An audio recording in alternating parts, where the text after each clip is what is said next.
बम्भूर का शुमार दुनिया के कदीम शहरों में किया जाता है। जब सिकंदर आजम सिंध पर हमलावर हुआ तो उस दौर में कराची के नजदीक पाताल नाम की बंदरगाह थी, जो असल में बम्भूर ही था। संकनग में खोटान नामी एक इलाका था जो पहली सदी ईस्वी में ईरान, यूनान, चीन और हिंदुस्तान के काफिलों का तजारती पड़ाव होने के नाते इनके तहजीबी राब्तों का भी अहम मरकज माना जाता था। यहाँ से दूसरी चीजों के अलावा चीन का रेशम रूम भेजा जाता था, जो काशगर और चित्राल से दरियाए सिंध के रास्ते बम्भूर की बंदरगाह से चढ़ाया जाता था। इस तजारती रास्ते को संधू रेशम रास्ता कहा जाता था। वादिय सिंध का रेशम वाला रास्ता सबसे मुख्तसर तजारती गुजरगाह थी।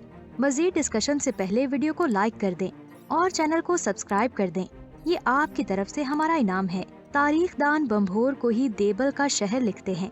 शुरू में इस ख्याल को नजरअंदाज भी किया जाता रहा, लेकिन बाद अज़ां खुदाई के नतीजे में जब किला की फसील और बस्ती के आसार मिले तो इस तहकीक को तकवीयत मिली कि देबल ही दरअसल बम्भूर है।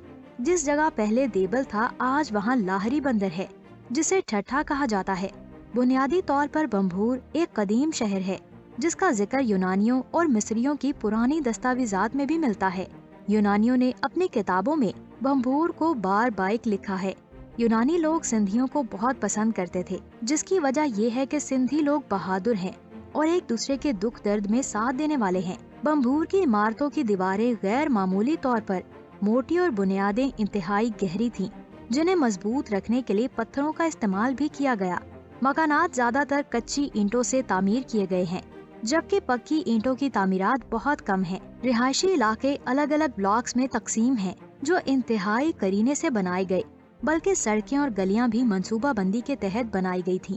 मकानों के खंडरात से जाहिर होता है कि इनकी छतें ईंटों के बड़े चौखों और लकड़ी की चतीरों से बनाई जाती होंगी, जिनकी ऊंचाई 10 से 12 फीट तक थी।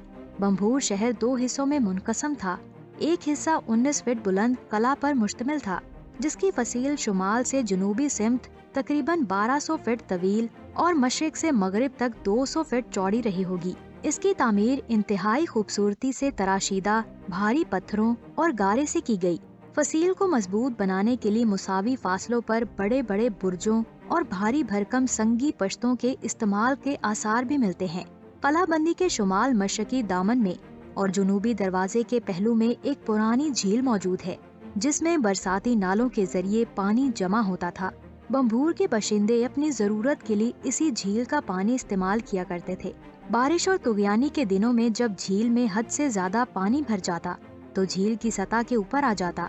पानी के बहाव से कला को बचाने के लिए झील के किनारों पर मजबूत पुश्ते तामीर किए गए थे, जिनके आसार मिले हैं। घर के सहन या बरामदे पर उतरने चढ़ने के लिए कदमचे भी बने हुए हैं। शहर का दूसरा हिस्सा फसील की दीवार से बाहर फैला हुआ है, जो इस कदीम झील के गिरदोनवा में है। ये सारा रिहायशी इलाका है, जिसमें हर किस्म की तामीरात की गई हैं। मशरकी टीलों के दामन में एक कब्रिस्तान और मीठे पानी के चश्मों के अलावा चंद कुओं के आसार भी दरियाफ्त हुए। मुख्तलिफ अदवार में आबाद होकर बर्बाद होने का फलसफा इस शहर की तारीख में भी शामिल है। मोहम्मद बिन कासिम ने जब देबल पर हमला किया, उसका नाम बम्भोर रख दिया, जिसे बाद अज़ां जलालुद्दीन ख्वारज़म ने ताराज किया, जिसकी वजह से ये वसी साहली शहर तबाह बर्बाद हो गया और कुछ अरसा बाद इसकी जली हुई कोख से एक छोटे से गांव ने सिमटते हुए जन्म लिया। मगर अपनी बंदरगाह की वीरानी के सबब आहिस्ता आहिस्ता वो भी नापैद हो गया। यूं सदियों की रिवायात के वारिस शहर के शाहिद ये खंडरात रह गए। दोस्तों, आज के लिए इतना ही। आपका इस वीडियो के बारे में क्या कहना है? अपनी कीमती राय का इजहार हमारे कमेंट बॉक्स में जरूर करें। मजीद ऐसे इन्फॉर्मेटिव वीडियोस देखने के लिए हमारे YouTube चैनल को सब्सक्राइब कर दें। इंशाल्लाह जल्द ही मिलेंगे एक नई और इंटरेस्टिंग वीडियो के साथ। अब मुझे दे इजाजत। अल्लाह हाफिज।